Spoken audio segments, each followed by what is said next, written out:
अनेकांची सामाजिक आणि आर्थिक परिस्थिती खराब असू शकते, पण त्याच्यावरती मात करणारे थोडेच असतात. आपले ध्येय उच्च असेल तर कमी वयातही आपण यश संपादन करू शकतो. आपल्या उमलत्या वयात घरोघरी जाऊन न्यूजपेपर टाकून, कच्ची दाबेलीची गाडी चालवून आपल्या वडिलांना आर्थिक हातभार लावणारा एक मुलगा आज हजारो मुलांचा पालक झालाय. नॉबेल शिक्षण संस्थेचा तो संस्थापक अध्यक्ष आहे.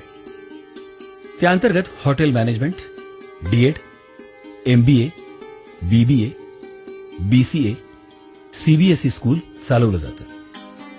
पिंपरी चिंचवडच नाही, पुणे शहरच नाही, तर अख्ख्या महाराष्ट्रात त्या मुलांनी आज सामाजिक आणि सांस्कृतिक तसंच शैक्षणिक क्षेत्रात आपला आगळा वेगळा ठसा उमटवलाय. विश्वास बसत नाही ना? पण हो, हे खरंय. तो मुलगा म्हणजे आपल्या सर्वांचे लाडके अमित सर, अमित गणपत गोरखे.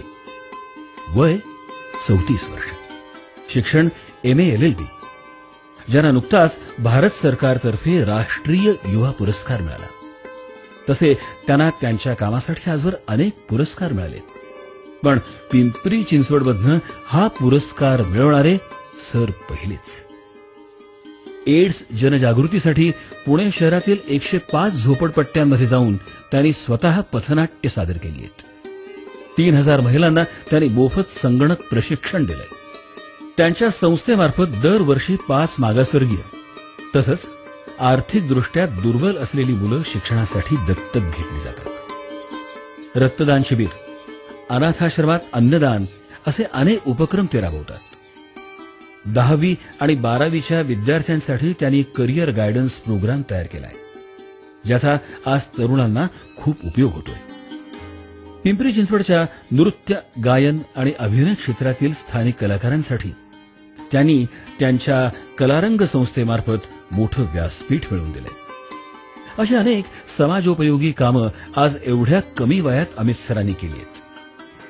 सतत माणसं जोडणं, आत्मविश्वास, जिद्द, उच्च ध्येय, चिकाटी, परोपकारी वृत्ती या गुणांमुळे अमित सर अजात शत्रू आहेत. जो मनुष्य त्यांच्या संपर्कात येतो तो त्यांचा होतो. त्यामुळेच त्यांचा जनसंपर्क खूप मोठा आहे.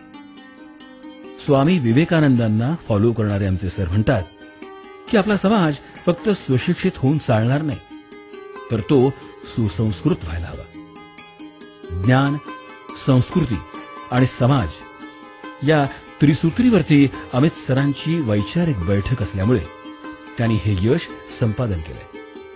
पुढेही त्यांच्या कार्यकर्तृत्वाचा वारू असा चौफेर यशस्वीपणे धावत राहावा ही ईश्वरचरणी प्रार्थना आणि पुढील वाटचालीसाठी खूप खूप शुभेच्छा.